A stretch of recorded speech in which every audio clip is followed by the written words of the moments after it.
Hello hello, कैसे हो आप लोग। आशा करते हैं आप सभी लोग, मेरे भाई लोग जो हैं बढ़िया होंगे और मज़े में होंगे। आज मैं फिर से क्रिटिकल थिंकिंग का क्वेश्चन लेकर आ चुका हूँ। 10th लेवल का क्वेश्चन है, बट मॉडिफाइड जो है क्वेश्चन है। ठीक है, मेहनत के लिए सब्सक्राइब कर दीजिएगा। इसके पहले भी मैंने वीडियो बनाई थी जो कि बेकार हो चुकी है। आधी घंटे की वीडियो बन गई थी और बकवास, उसमें कैमरा घटिया आ गया था। ठीक है, तो फिर से मैं पेज पर बनवा रहा हूँ। ठीक है, बना रहा हूँ मतलब। तो चलिए इसको बिना देरी के शुरू करते हैं। पिछली वीडियो नहीं देखी है तो ज़रूर देखिएगा। ठीक है, बढ़िया क्वेश्चन था, सर्कल से रिलेटेड। एरिया जो है इस क्वेश्चन का फाइंड करना है, मतलब इस स्ट्रक्चर का फाइंड करना है। अब इसमें गिवन डाटा क्या है। गिवन डाटा आप देख सकते हो, ये जो इसकी जो त्रिज्या है, रेडियस है, केंद्र से सरकमफ्रेंस तक, ये सेंटर है इसका। ठीक है, तो सेंटर से सरकमफ्रेंस तक रेखा मतलब लाइन ड्रॉ है, मतलब त्रिज्या तो है, रेडियस ही तो है। अगर मैं इसको यूं मान लूँ, यूं, तो एक सर्कल बन जाएगा। तो मुझे कुल मिला के बात ये की गई है कि ये जो स्ट्रक्चर है इसका मुझको एरिया फाइंड करना है। तो मैं अगर साफ तौर पर देखूं कि भाई ये एक सर्कल बन रहा है, अगर मैं सर्कल का एरिया कर दूं और मैं मान लेता हूं ये जो स्ट्रक्चर है, नीचे जो इस सर्कल का एरिया, सर्कल जो है इसके नीचे जो स्ट्रक्चर बन रहा है, मैं इसको मान लूँ ये हमारा ए है। क्या है? ए। मैं मान लूँ कि ये जो पार्ट है ये ए है और ये सर्कल है। तो हमें स्ट्रक्चर ऑफ दिस स्ट्रक्चर, मतलब एरिया ऑफ दिस स्ट्रक्चर चाहिए।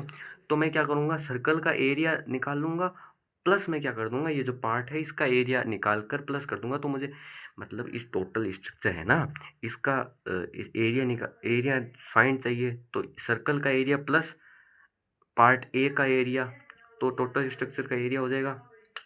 तो यही मैं यहाँ लिख रहा हूँ मित्रों कि एरिया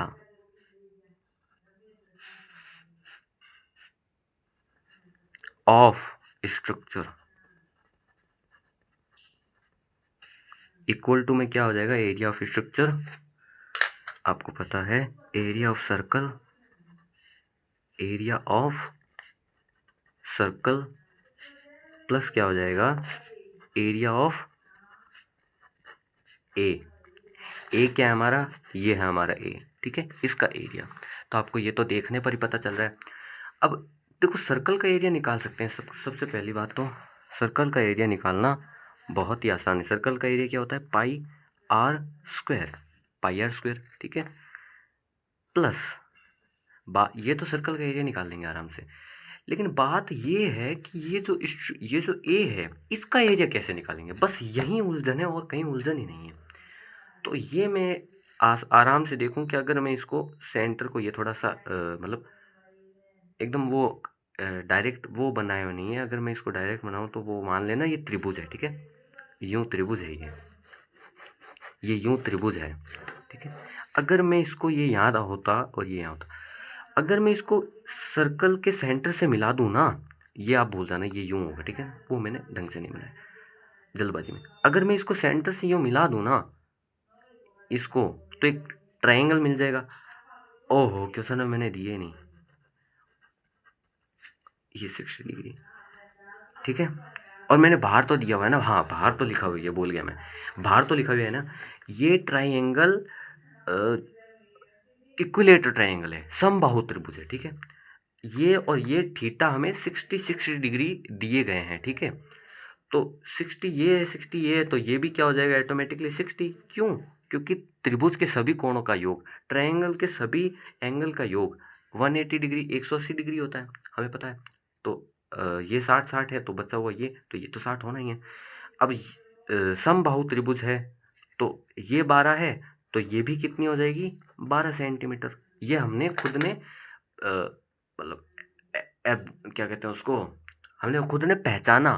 ठीक है, तो एरिया ऑफ ए हम कैसे निकाल सकते हैं, अगर मैं ये ट्राइंगल का एरिया निकाल सकता हूँ आराम से। अगर मैं ट्राइंगल का एरिया निकाल के, त्रिभुज का एरिया निकाल के, ये मेरे पास एक त्रिज्यीय खंड बच रहा है। अगर मैं इस ट्राइंगल में से ये त्रिज्यीय खंड हटा दूँ ना, तो ये ए का एरिया मुझे फाइंड आउट हो जाएगा इतनी आसानी से। यानी मैं क्या कह सकता हूँ, एरिया ऑफ ए, मैं यहाँ लिख भी देता हूँ, एरिया ऑफ ए क्या होगा, एरिया ऑफ ट्रायंगल माइनस त्रिज्य खंड। ठीक है, इंग्लिश में क्या कहते हैं पता नहीं, आप कमेंट में ज़रूर बताना। त्रिज्य खंड, हिंदी में त्रिज्य खंड कहते हैं, ज़रूर बताना यार। इंग्लिश में क्या कहते हैं इसको, ठीक है। त्रिज्य खंड को इंग्लिश में क्या कहते हैं, कमेंट में ज़रूर बताना, ठीक है। तो एरिया ऑफ ट्रायंगल माइनस अगर मैं ये कर दूं तो मेरे पास एरिया ऑफ ए मिल जाएगा, ठीक है। तो अब मैं यहाँ पर ये वैल्यू पुट कर देता हूँ। Area of triangle, area of triangle क्या होता है, 1/2 आधार इंटू ऊंचाई, base into perpendicular, base into perpendicular minus त्रिज्यखंड क्या होता है अपन सबको पता है, pi r square theta upon में 360 ये होता है। तो ये एरिया ऑफ स्ट्रक्चर इस प्रकार से आ जाएगा। अब पाई आर स्क्वायर यानी 36 पाई, क्योंकि पाई आर स्क्वायर यानी आर कितना है 6 और 6 का स्क्वायर 36, तो 36 पाई हो जाएगा।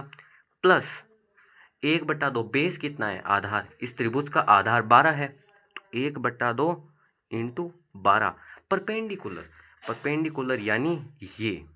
अब ये कैसे निकालेंगे, इधर 90 हो जाएगा, तो यहाँ पर परपेंडिकुलर है ये, मैंने वो ऊपर कर दिया था पेज, परपेंडिकुलर यानी ये है। अब ये है तो ये 90 डिग्री होगा, और ये परपेंडिकुलर है इस पर, यानी ये 6 सेंटीमीटर, ये 6 centimetre, sorry for that, 6 centimetre और 6 सेंटीमीटर, यानी ये कितना हो जाएगा हमारे पास 6 सेंटीमीटर, ठीक है। ये 12 है, ये 6 है, यानी कर्ण जो है, हाइपोटेनिस जो है वो है 12 सेंटीमीटर, और आधार यानी बेस जो है वो हमारे पास 6 सेंटीमीटर, और हमें लंब यानी परपेंडिकुलर फाइंड करना है। तो परपेंडिकुलर का स्क्वायर लंब का स्क्वायर बराबर आधार का स्क्वायर माइनस कर्ण का स्क्वायर, पाइथागोरस प्रमेय, ठीक है। तो L equals to under root में ए स्क्वायर, ए क्या है हमारे पास, आधार, यानी जो कि ये 6, सॉरी कर्ण का स्क्वायर माइनस आधार का स्क्वायर, कर्ण का स्क्वायर माइनस आधार का स्क्वायर, ठीक है। तो कर्ण हमारे पास 12 का स्क्वायर माइनस क्या हो जाएगा, आधार यानी 6 का स्क्वायर, ठीक है। तो यही चीज़ मैं यहाँ लिख रहा हूँ, अंडर रूट में क्या हो जाएगा 12 का स्क्वायर माइनस में 6 का स्क्वायर, ठीक है। ये हमारा एरिया ऑफ स्ट्रक्चर आ जाएगा। अब हमें बस कैलकुलेशन करनी है। मैंने क्या किया, मैंने सर्कल का एरिया ये लिख लिया। अब हमें इसका चाहिए था, तो मैंने कहा इसको जोड़ देंगे तो ट्रायंगल मिल जाएगा, और ट्रायंगल में से अगर ये चीज़ में पार्ट माइनस कर दूं तो मुझे ये मिल जाएगा, जो कि मैंने ये किया, ठीक है। और ये तो हमारा खाली क्या आया है, त्रिभुज का क्षेत्रफल आया है, ट्रायंगल का एरिया है। माइनस में हमारे पास क्या आएगा, माइनस में हमारे पास ये भी आएगा पाई आर स्क्वायर, यानी 36 पाई इंटू में थीटा कितना है 60 अपॉन में 360, ठीक है। ये हमारे पास टोटल आएगा, यानी हमारे पास एरिया ऑफ स्ट्रक्चर क्या आ जाएगा मित्रों, 36 पाई प्लस में ये देखो 2 के घटेगा 6, हाँ। अब देखो मैं यहाँ से क्या कर रहा हूँ, 12 इसका स्क्वायर है, यानी मैं इसको यूँ लिख सकता हूँ 6 का स्क्वायर इंटू में 2 का स्क्वायर, हाँ। तो बस मैं यही लिख रहा हूँ। यहाँ क्या बच जाएगा 6, और अंडर रूट में क्या आ जाएगा 6 का स्क्वायर इंटू में 2 का स्क्वायर, 12 के स्क्वायर को मैं यूँ लिख सकता हूँ, माइनस में क्या है 6 का स्क्वायर। अब मैं यहाँ से 6 कॉमन ले सकता हूँ, माइनस में क्या है 36 पाई, हाँ 60 अपॉन में 36 यानी 6, 1 अपॉन में 6, ठीक है। और ये कटेगा तो 6, यानी हमारे पास क्या आ जाएगा 36 पाई प्लस 6। अब इसमें से मैं 6 का स्क्वायर कॉमन लूँगा, तो अंदर क्या बचेगा 6 का स्क्वायर, अंदर क्या बचेगा 2 का स्क्वायर माइनस 1, ठीक है। और माइनस में क्या आ जाएगा 6 पाई। यहाँ तक आशा करते हैं आपको समझ में आया होगा, ठीक है। मैंने कैलकुलेशन की और कुछ नहीं किया, कारण भी बता दिया क्या है, ठीक है। यहाँ तक आपको समझ में आया होगा। अब कैलकुलेशन है, मैंने तो कंसेप्ट तो पहले ही बता दिया, अब कैलकुलेशन है सब। अब देखो क्या होगा 36 पाई प्लस ये 6 बाहर आ जाएगा, यानी यहाँ क्या बच जाएगा 36, है ना, 36 बच जाएगा, लेकिन ब्रैकेट में होगा। और अंडर रूट में क्या बच जाएगा 2 का स्क्वायर यानी 4, 4 माइनस 1 यानी 3, अंडर रूट में 3 बच जाएगा, माइनस में 6 पाई, ठीक है। यहाँ तक आपको समझ में आया मित्रों। अब क्या हो जाएगा भाइयों 36 पाई प्लस, राइटिंग थोड़ी सी बेकार है मेरी। अब देखो क्या करें हम इसमें, इन दोनों में मैं 6 कॉमन ले सकता हूँ, तो 6 मैंने बाहर लिख दिया, तो यहाँ क्या बचेगा, यहाँ बचेगा 6√3 माइनस में पाई, ठीक है। तो क्या आ जाएगा 36।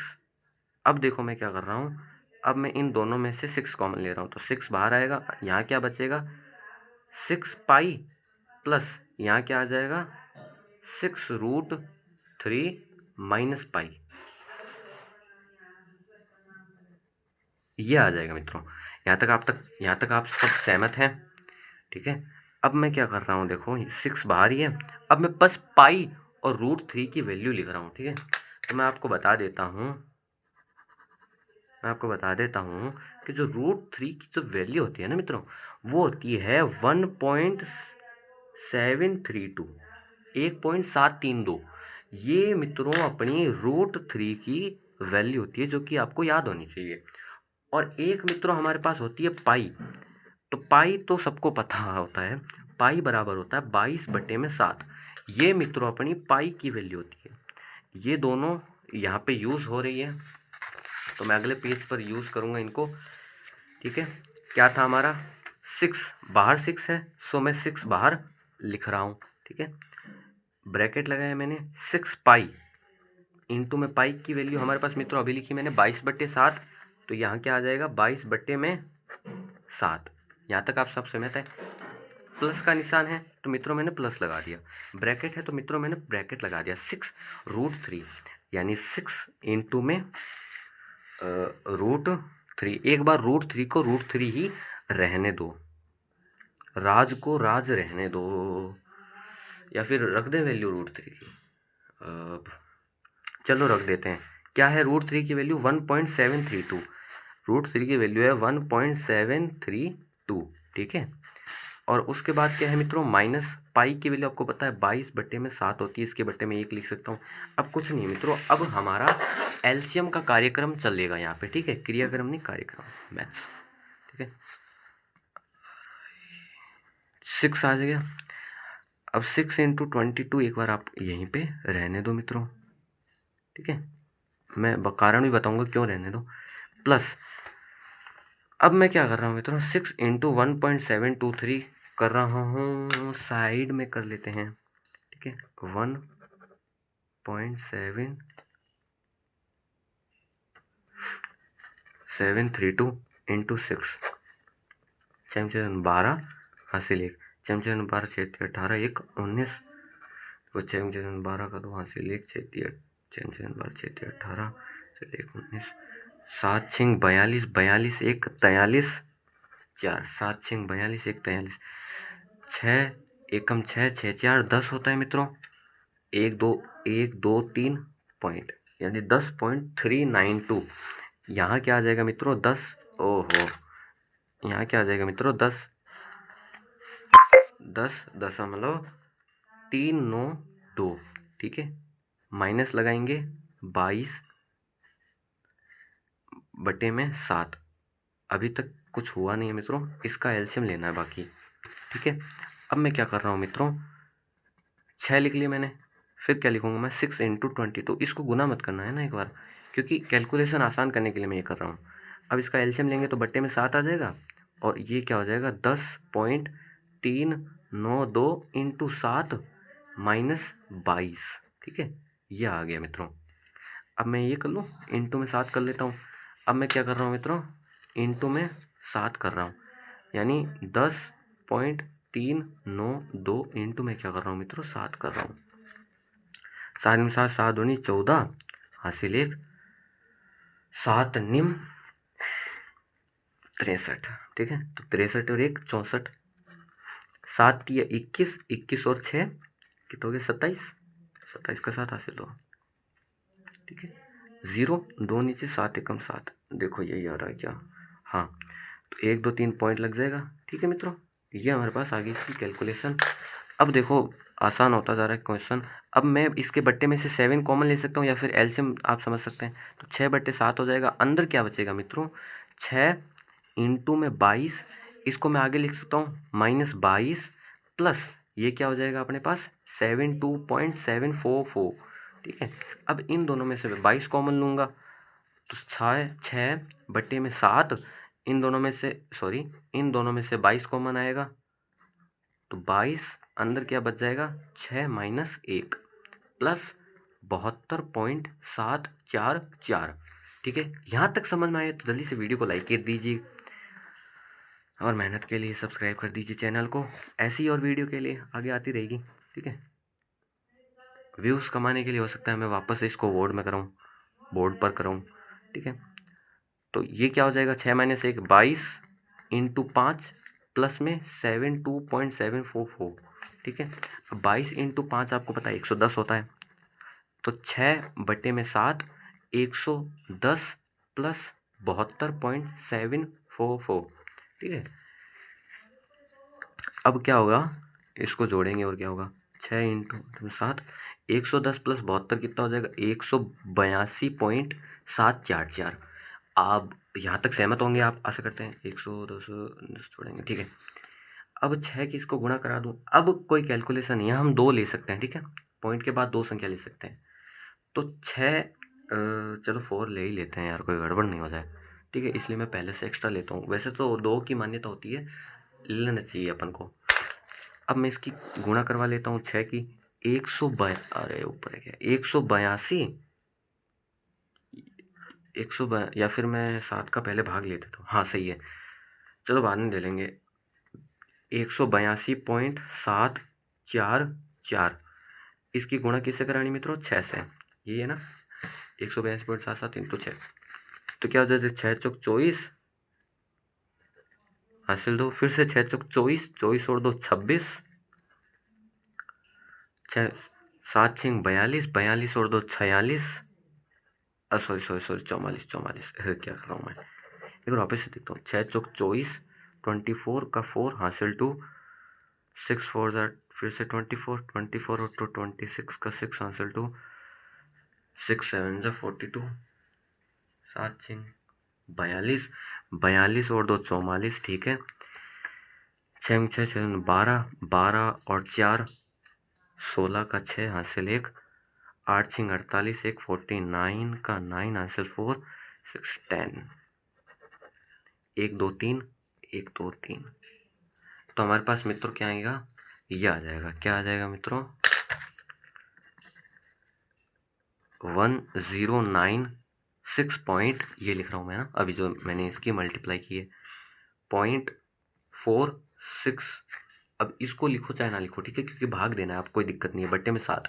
अब मित्रों आंसर हमारा आ चुका है। एक चीज़ मैं भूल रहा हूँ, ठीक है, एरिया निकाल रहे हैं ना, एरिया तो सेंटीमीटर स्क्वायर